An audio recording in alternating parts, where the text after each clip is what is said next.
बसीरत online की news bulletin कौमी मंजरनामे में आपका इस्तकबाल है। मैं हूं आपकी मेज़बान एहसास नायाब। अस्सलामुअलैकुम वरहमतुल्लाहि वबरकातुहू। नाज़रीन इकराम, कौमी मंजरनामा पेश करने से पहले एक नज़र आज की अहम सुर्खियों पर।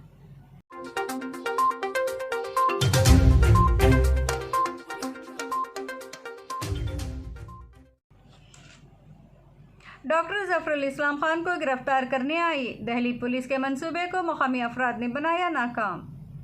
क्वारंटाइन किए गए तबलीगी जमात के लोगों को घर जाने की इजाज़त। तबलीगी जमात जौनपुर के अमीर का आर्जी जेल में इंतकाल, इंतज़ामिया पर लापरवाही का इल्ज़ाम। बिहार हुकूमत की क्वारंटाइन सेंटर की खुली पोल, बाहर से आए मजदूरों ने कहा सेंटर में नहीं है किसी तरह की बुनियादी सहूलत। विशाखापट्टनम में 3 किलोमीटर तक फैली जहरीली गैस, 7 अफराद हलाक, 5000 से ज़ायद बीमार। बिहार में बिजली, कंप्यूटर, मोबाइल, पंचर वगैरह की दुकानें खोलने की इजाज़त। दारुल उलूम देवबंद का बड़ा ऐलान, नहीं लिया जाएगा इस साल नया दाखिला। नाजरीन, अब खबरें तफसील से।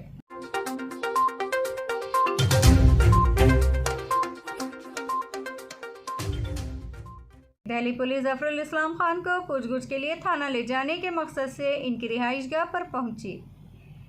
इस खबर के फैलते ही हंगामा बर्पा हो गया और हर शख्स ये सुनकर हैरान रह गया कि एक मौजूद शख्सियत के घर पर अचानक इस तरह छापामारी की गई है। लेकिन ऐसे नाजुक मौके पर मुली व समाजी अफराद ने सामने आकर दिल्ली पुलिस के मंसूबे को खाक में मिला दिया। मौसूला इत्तलात के मुताबिक अक़लियती तबक़े से ताल्लुक़ रखने वाले कई सियासी व समाजी अफराद दिल्ली पुलिस के सामने डट गए, जिसके बाद पुलिस को अपना कदम पीछे हटाना पड़ा। इन अफराद में ओखला से मेंबर असम्बली अमानतुल्लाह खान, आसिफ मोहम्मद खान और डॉक्टर तस्लीम रहमानी का नाम भी सामने आ रहा है।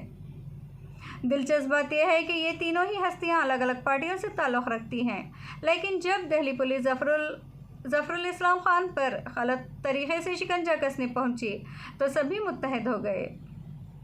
काबिल ज़िक्र है कि कुल हिंद मुस्लिम मजलिस मशावरत के सदर नवीद हामिद ने भी ज़फ़रुल इस्लाम खान के घर अचानक पुलिस छापामारी की शदीद अल्फाज में तनकीद की है। इन्होंने अपने एक ट्वीट में वाज़ेह लफ्ज़ों में लिखा है कि बेजा गद्दारी के मुकदमे के ताल्लुक़ से दिल्ली पुलिस का डॉक्टर ज़फ़रुल इस्लाम की रिहाइश पर ऐन इफ्तार से क़बल छापा मारना काबिल मज़म्मत है। दिल्ली पुलिस के मुतासबाना रवैये का एक बार फिर पर्दाफाश हो गया। ये दिल्ली के मुस्लिम मुखालिफ फसादात के असल मुजरिमों के ख़िलाफ़ कार्रवाई करने से खौफज़दा है, जबकि मुसलमानों को हरासा कर रही है।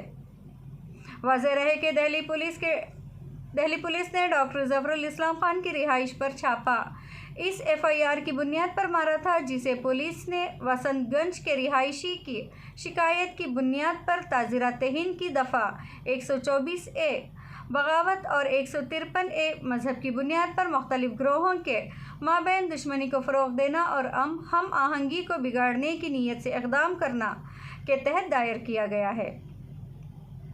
इस FIR के बाद से दिल्ली पुलिस के ख़िलाफ़ आवाज़ें उठने लगी हैं और डॉक्टर ज़फ़रुल इस्लाम खान के दिफा में सेकुलर जहन के लोग मुत्तहद होते हुए नज़र आ रहे हैं। नाज़रीन, तबलीग जमात के ज़िला जौनपुर के अमीर नसीम अहमद का इंतकाल हो गया है। उन्हें पुलिस की तरफ से आर्जी जेल में क़ैद किया गया था, जहां इनकी हालत बार बार ख़राब हो रही थी।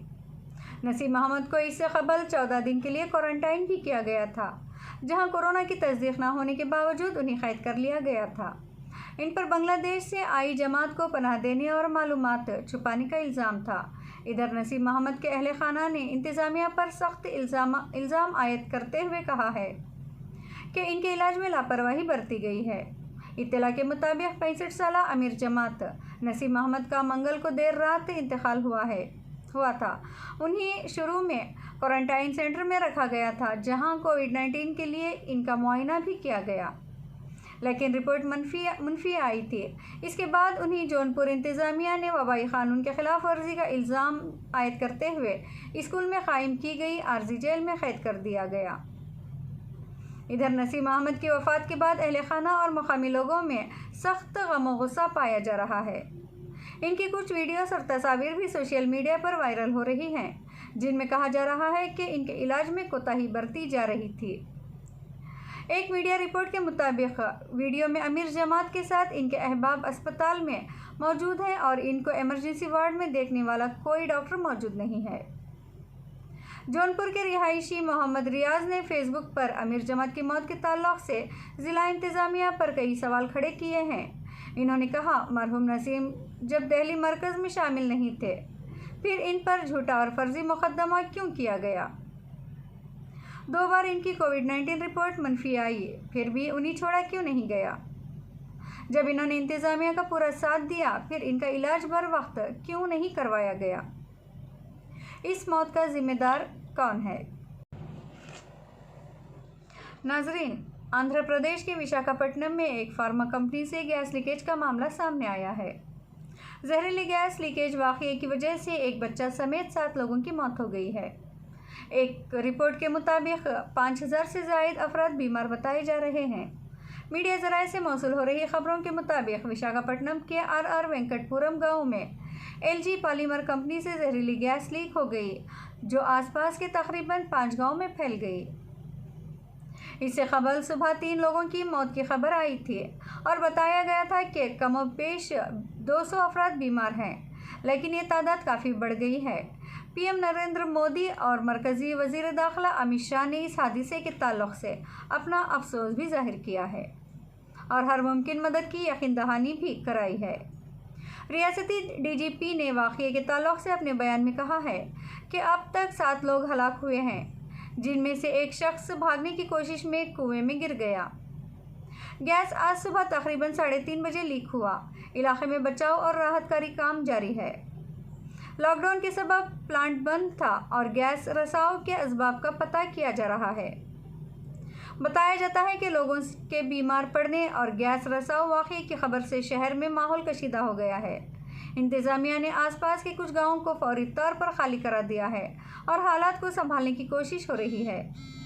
इम्कान जाहिर किया जा रहा है कि एलजी पॉलीमर कंपनी के 3 किलोमीटर के दायरे में गैस रसाव का असर फैल गया है।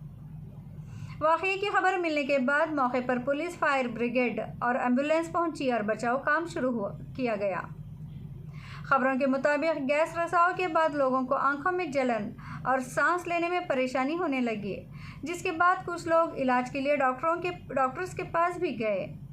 जब ये मसला बढ़ने लगा तो इंतज़ामिया ने लोगों को मुतासरा इलाक़ों से निकाल कर अस्पताल में दाखिल कराया। पुलिस अफसर लोगों से महफूज जगह पर जाने की अपील कर रहे हैं। पुलिस पूरे मामले की तफ्तीश कर रही है और ये जानने की कोशिश में लगी है कि आखिर गैस रसाव किस तरह हो गया। दिल्ली हुकूमत ने कोरोना वायरस इन्फेक्शन से सेहतमंद होने वाले तबलीगी जमात के लोगों को घर जाने की इजाज़त दे दी है। दिल्ली के वज़ीर सेहत सत्येंद्र जैन ने बुध को इत्तला दी। इन्होंने कहा कि जमात के जो मुतासरीन ठीक हो चुके हैं और इनकी क्वारंटाइन की मुद्दत भी ख़त्म हो चुकी है, इन्हें घर जाने दिया जाए। इन्होंने कहा कि इन जमात वालों में से जिन पर भी मुकदमा है, इन पर दिल्ली पुलिस कार्रवाई करे। इन्होंने कहा कि इन लोगों को पुलिस हिरासत में भेजे और बाकी को घर जाने दे। वाज़ेह है कि एक बड़ी तादाद में तबलीगी जमात से जुड़े लोग लॉकडाउन के ऐलान के वक्त दिल्ली से बाहर थे, लेकिन इनको दिल्ली में वापस लाकर क्वारंटाइन मराकज़ में रखा गया है और इन क्वारंटाइन मराकज़ में रहते हुए 1 माह से ज़्यादा हो गया है, लेकिन इनको अभी तक वापस अपने घर जाने की इजाज़त नहीं है। इस ताल्लुक़ से दिल्ली अक़लियती कमीशन के चेयरमैन डॉक्टर ज़फ़रुल इस्लाम खान ने दिल्ली हुकूमत को ख़त भी लिखा था, लेकिन इस ताल्लुक़ से अभी भी कोई वाज़ेह ऐलान सामने नहीं आया है। सत्येंद्र जैन का ऐलान इन तबलीगी जमात के लोगों से ताल्लुक़ रखता है जिनको मरकज़ से गिरफ़्तार किया गया था और इनको क्वारंटाइन मराकज़ भेज दिया गया था। इसमें हुकूमत की जानिब से इस वजाहत की ज़रूरत है कि क्या इस ऐलान के बाद तबलीगी जमात के इन लोगों को भी छोड़ दिया जाएगा जिनको लॉकडाउन के बाद क्वारंटाइन मराकज़ में रखा गया है। बिहार में बाहर से तलबा और मज़दूरों के आने का सिलसिला जारी है। 20,000 से ज़्यादा मज़दूर वतन वापस लौट चुके हैं, जिनको हुकूमत की जानिब से क्वारंटाइन में रखने की हिदायत दी गई है। मुख्तलिफ ट्रेनों से लगातार मज़दूर दूसरे सूबों से बिहार आ रहे हैं, लेकिन घर पहुंचने पर मज़दूरों ने क्वारंटाइन सेंटर की हालत पर सवाल खड़े कर दिए हैं। दरअसल बाहर से आने वाले लोगों के लिए हुकूमत के फ़ैसले के मुताबिक 21 दिनों तक क्वारंटाइन में रहने की हिदायत दी गई। सूबे के मुख्तलिफ गाँवों में मज़दूरों के लिए स्कूलों में क्वारंटाइन का इंतज़ाम किया गया है। स्कूल में कायम क्वारंटाइन सेंटर का इंचार्ज स्कूल के टीचर को बनाया गया है। ट्रेन चलने और बड़ी तादाद में मज़दूरों के पहुंचने से क्वारंटाइन सेंटर में भीड़ लगनी शुरू हो गई है और इसी के साथ बिहार हुकूमत की पोल भी खुलने लगी है। हुकूमत ने दावा किया था कि क्वारंटाइन सेंटर पर तमाम तरह की सहूलियात दस्तयाब है, जबकि क्वारंटाइन किए गए मज़दूर हुकूमत के दावे पर ही सवाल खड़े कर रहे हैं। कटिहार के एक क्वारंटाइन सेंटर में क्वारंटाइन किए गए मज़दूरों ने कहा कि उन्हें जानवरों की तरह क्वारंटाइन सेंटर में रखा जा रहा है। सोने के लिए ठीक से बिस्तर भी नहीं है और ना ही खाने का मुनासिब इंतज़ाम है। वहीं क्वारंटाइन सेंटर के इंचार्ज जो खुद स्कूल के एक टीचर हैं, इनका कहना है कि मज़दूरों की भीड़ होने से मसला खड़ा हो गया है।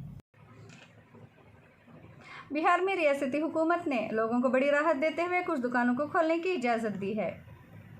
इनमें इलेक्ट्रिकल, इलेक्ट्रॉनिक, ऑटोमोबाइल, हार्डवेयर और कंस्ट्रक्शन वर्क से जुड़ी अशिया की दुकानें शामिल हैं। महकमा दाखिले के additional chief secretary Aamir Subhani के ज़रिए बुध को जारी हुक्म में कहा गया है कि दुकानों के खुलने की वजह से भीड़ भाड़ ना हो। ये यकीनी करना ज़िले मजिस्ट्रेट की जिम्मेदारी होगी। इसके लिए उन्हें अपने अपने इलाकों में दुकानों को खोलने का हुक्म जारी करने का भी इख्तियार दिया गया है। महकमा दाखिले के ज़रिए जारी हुक्म में इलेक्ट्रिकल सामान जैसे पंखा, कूलर, एसी फ़रोख्त और मरम्मत, इलेक्ट्रॉनिक सामान मसलन मोबाइल, कंप्यूटर, लैपटॉप, यूपीएस और बैटरी फ़रोख्त और मरम्मत, ऑटोमोबाइल्स, टायर व ट्यूब, ल्यूब्रिकेंट, कंस्ट्रक्शन सामान के ज़ख़ीरे और फ़रोख्त से मुताल्लिक़ इदारे जैसे सीमेंट, स्टील, बालू, स्टोन समेत सीमेंट ब्लॉक, ईंट, plastic, pipe, hardware, sanitary fitting, लोहा, पेंट और शटरिंग सामान की दुकानें खोलने के लिए हुक्म दिए गए हैं। मुल्क भर में कोरोना इन्फेक्शन में तेज़ी से इजाफे के बाइस मुल्क के सबसे बड़े इस्लामी तालीमी इदारे दारुल उलूम देवबंद की जानिब से सालाना इम्तिहानात मनसूख कर दिए गए हैं और फैसला किया गया है कि नए तदरीसी सेशन के लिए दाखिला इम्तिहानात नहीं होंगे। कोरोना वबा के बढ़ते ख़तरे के पेश नज़र दारुल उलूम देवबंद ने अप्रैल माह में होने वाले सालाना इम्तिहानात को पहले ही मुलतवी करके तातीलात का ऐलान कर दिया था और इसके बाद ज़्यादातर तालिबुल इल्म अपने घरों को लौट गए थे। सबसे बड़े इस्लामी तालीमी इदारे में सालाना इम्तिहानात ख़त्म करने के लिए कोरोना वबा के ख़त्म होने का इंतज़ार किया जा रहा था, लेकिन मुल्क में कोरोना वबा के बढ़ते मामलों के पेश नज़र गुज़िश्ता रोज़ इदारे में मजलिस तालीमी का एक अहम इजलास मुनक़्क़द किया गया और सालाना इम्तिहानात को मनसूख करने का एक अहम फ़ैसला लिया गया है। बताया गया है कि तमाम क्लासेस में शशमाही इम्तिहानात की बुनियाद पर तलबा को अगली क्लासेस में दाखिला दिया जाएगा। इसके अलावा इस इदारे के नए तदरीसी साल के लिए होने वाले दाखिले इम्तिहानात को भी मनसूख कर दिया गया है, जिसका मतलब है कि इस साल इदारे में किसी भी तालिबुल इल्म को दाखिला नहीं मिलेगा। नाज़रीन इकराम, अब आखिर में कोरोना अपडेट पर एक नज़र।